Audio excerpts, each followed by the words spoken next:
सांस्कृतिक छवि और उनका आदर्श जीवन सभी के लिए एक जीवन उदाहरण प्रस्तुत करती है। इसी के साथ योगी जी ने अपने जीवन में अनेक लोगों को प्रेरित किया है। यहाँ हमें उनके संस्कृति से जुड़ाव और अंतर प्रेरणा के बारे में और भी अधिक जानने का अवसर मिलेगा। तो अनेकों अनेकों तालियों के साथ स्वागत किया जाए माननीय मुख्यमंत्री जी का।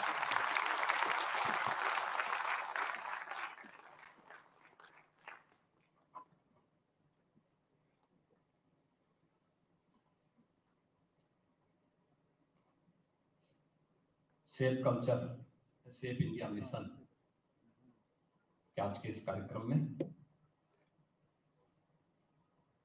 मंच पर उपस्थित लोकसभा की पूर्व माननीय स्पीकर आदरणीय श्रीमती सुमित्रा महाजन जी, केंद्रीय सूचना आयुक्त श्री उदय माहूरकर जी, उत्तर प्रदेश सरकार में मेरे सहयोगी मंत्रीगण श्री नंद गोपाल नंदी, श्री जसवंत सैनी जी, श्री ब्रजेश सिंह जी,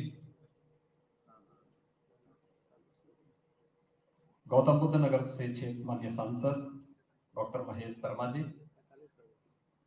राज्यसभा के माननीय सांसद श्री सुरेंद्र नागर जी, हमारे सभी माननीय विधायकगण, सांस्कृतिक योद्धा के रूप में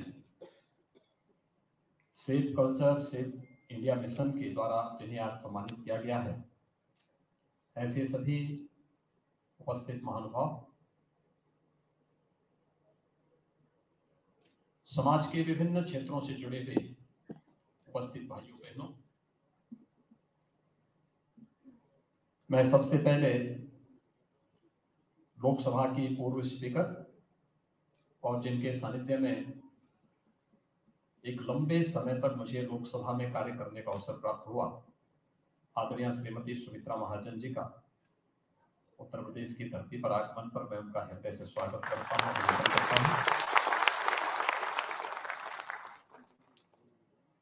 उनका महत्वपूर्ण उद्बोधन संस्कृति को लेकर के और संस्कारों को लेकर के अभी हम सब ने सुना है। उनका यह महत्वपूर्ण उद्बोधन इस मिशन के लिए एक पाथेय बन सकता है और इस दृष्टि से भी मैं उनका समय निकालने और इस महत्वपूर्ण कार्यक्रम के लिए अपना आशीर्वाद प्रदान करने के लिए हृदय से धन्यवाद देते हुए अभिनंदन करता हूं। मित्रों, आज एक बहुत महत्वपूर्ण दिन भी है। 48 वर्ष पहले लोकतंत्र के गले को घोंटने का प्रयास हुआ था और आज हम सब उसके ठीक इतर एक दूसरे मुद्दे को लेकर के, संस्कृति जैसे मुद्दे को लेकर के आज यहां पर बैठ करके सांस्कृतिक योद्धाओं का सम्मान कर रहे हैं। अनुमान करिए कि 48 वर्ष पहले अगर सचमुच वे लोग सफल हो गए होते तो क्या यह संभव होता कि हम इन सांस्कृतिक योद्धाओं का यहां सम्मान करते और इतनी बड़ी गैदरिंग क्या यहां हो पाती? संभवतः ही कठिन होता। अभिव्यक्ति की स्वतंत्रता,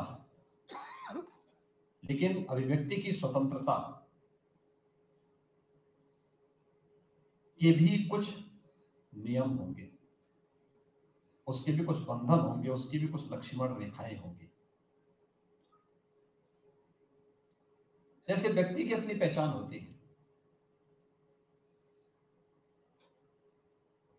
उसमें अलग गुण होंगे। क्या आवश्यक नहीं कि सारे लोग एक परिवार में अगर 4 भाई हैं तो चारों के अंदर एक समान गुण नहीं होते। कोई किसी एक क्षेत्र में पारंगत होता है, कोई दूसरे क्षेत्र में पारंगत होता है,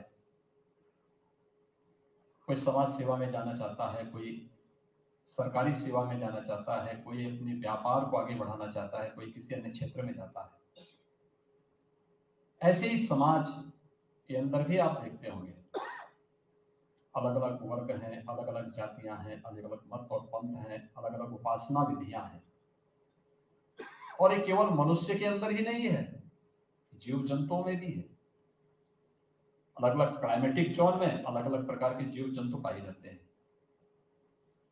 और अगर ये मनुष्य के साथ साथ जीव जंतुओं के अंदर पाए जाते हैं तो प्रकृति इससे अछूती नहीं है। दुनिया के अंदर जितने देश हैं उनकी भी अपनी विशिष्ट पहचान है। जैसे फ्रांस अपनी कला के लिए विख्यात है। उनका कुछ भी कर लो लेकिन उनकी कला के साथ छेड़छाड़ मत करो। ब्रिटेन है, ब्रिटेन की अपनी पहचान है, वह सब कुछ कर लो लेकिन उनके व्यवसायिक हितों के साथ जब आपने प्रहार किया तो उनमें गुस्सा आता है। लेकिन दुनिया के अंदर भारत की भी अपनी पहचान है, और वह पहचान है कि भारत को एक लंबे समय तक ब्रिटिशर या मुगल आक्रांताओं के हमलों को और बाद में लगभग 200 वर्षों तक ब्रिटिशर की गुलामी को झेलने के लिए मजबूर होना पड़ा। यहाँ की जनता तब तक सहती रही जब तक कि उसकी संस्कृति पर सीधे हमला नहीं हो रहा था। याद करिए, अंग्रेजों के खिलाफ पहला हमला और पहला स्वातंत्र समर, जिसे हम प्रथम स्वातंत्र समर कहते हैं, कब हुआ? 1857 में।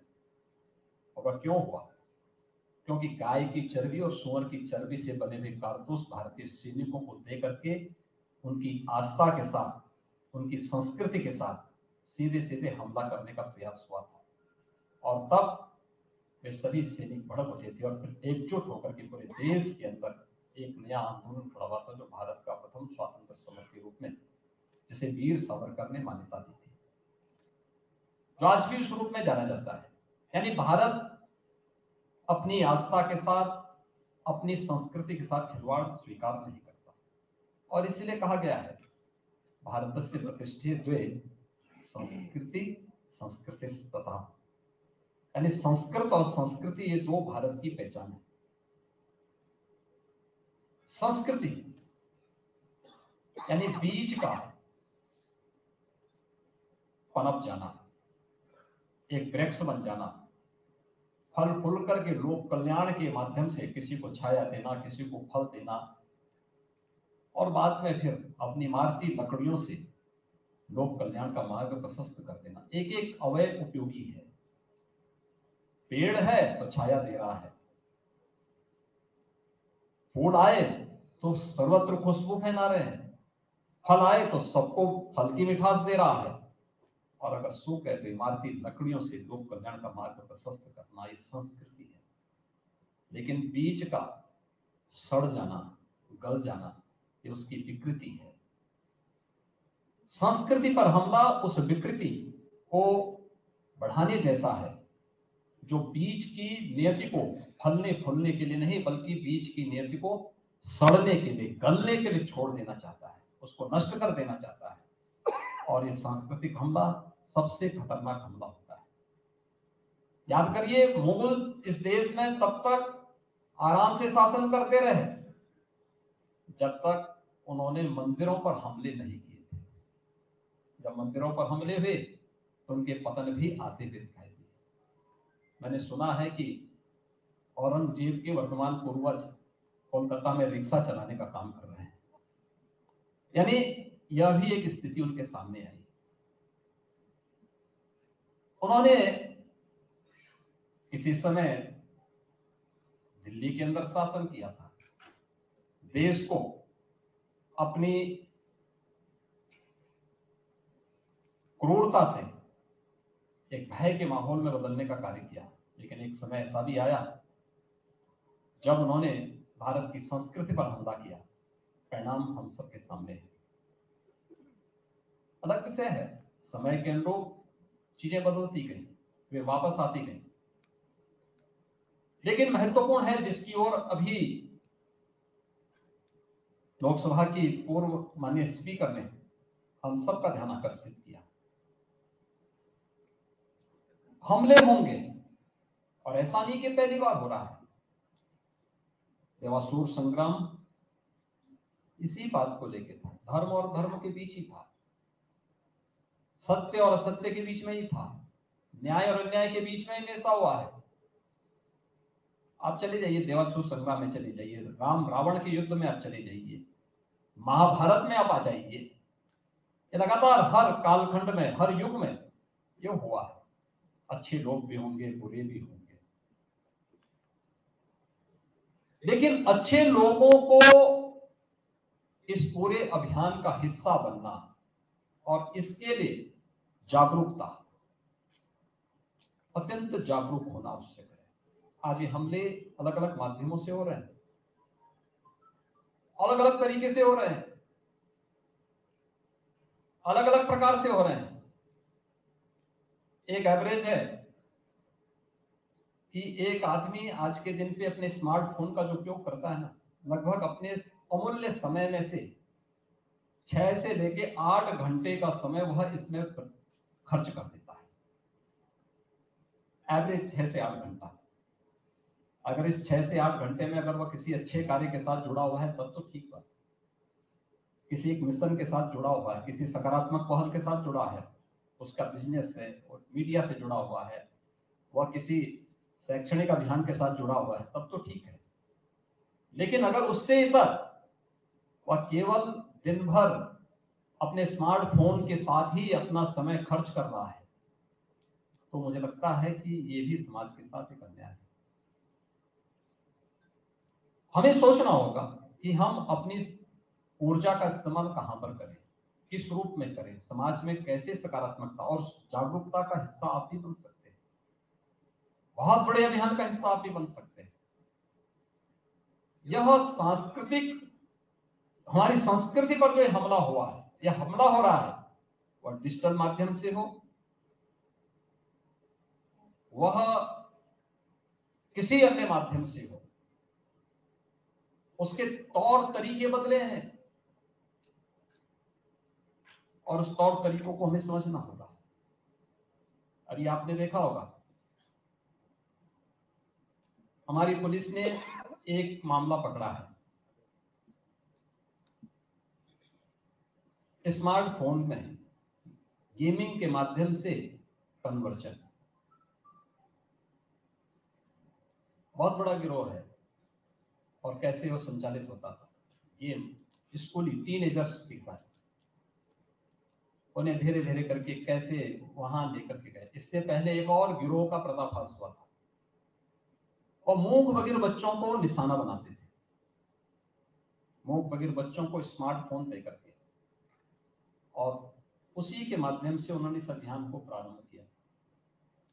और उनका जो दायरा था केवल यूपी नहीं था, देश के 25-30 राज्यों तक वे लोग अपने इस दायरे को फैलाए थे।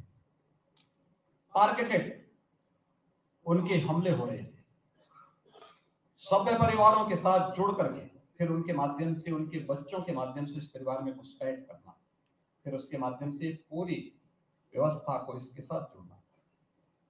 ऐसे ही समाज में जागरूकता का परिणाम किस रूप में हम लोग देख रहे हैं। दिल्ली में जो घटना घटित हुई, पहले छद्म नाम से भेष बदल करके उस लड़की से शादी की जाती है, बाद में फिर उसका कन्वर्जन कराया जाता है, फिर कुछ महीनों के बाद उसकी हत्या कर दी जाती है। मुंबई में 2 प्रकरण इस प्रकार के आए। उत्तर प्रदेश में हम लोगों ने 2020 में इस प्रकार की 2-3 घटनाओं को जब देखा तो हम लोग एक ऑर्डिनेंस लेके आए, काफी तनातनी हुई, हमने फिर एक्ट बनाया, यूपी में एक्ट लागू है। तब भी घटनाओं को हम लोग जब देखते हैं, हमें लगता है कि समाज में, परिवार में व्यापक जागरूकता की आवश्यकता है, और सांस्कृतिक योद्धाओं का काम आज के दिन पर इन सब गतिविधियों पर, कानून अपना काम करेगा, आप कानून को हाथ में मत दीजिए, आप पुलिस को सूचना दीजिए, लेकिन पुलिस की बात बाद में आती है। आपकी जिम्मेदारी इससे पहले परिवारों को बताना, समाज को जागरूक करना, सही और गलत के बारे में अवगत कराना, सत्य क्या है, उन सब बातों से उनको बताना, अगर हम जागरूकता के इस बड़े कार्यक्रम के साथ चलते हैं, बहुत बड़ी समस्या का समाधान हमारे सामने अपने आप होती हुई दिखाई देगी। लोगों को एक सकारात्मक मार्ग पर आगे बढ़ने के लिए प्रेरित करना पड़ेगा, और सकारात्मक मार्ग वही होगा जो बाद में जब हम इसमें कानून को अपने हाथ में लेते हैं, तो याद करना, एक प्रकार से हम अपने हाथ में कानून को लेकर के उन लोगों की मदद कर देते हैं, क्योंकि उनके लिए बचाव का एक रास्ता खुल जाता है।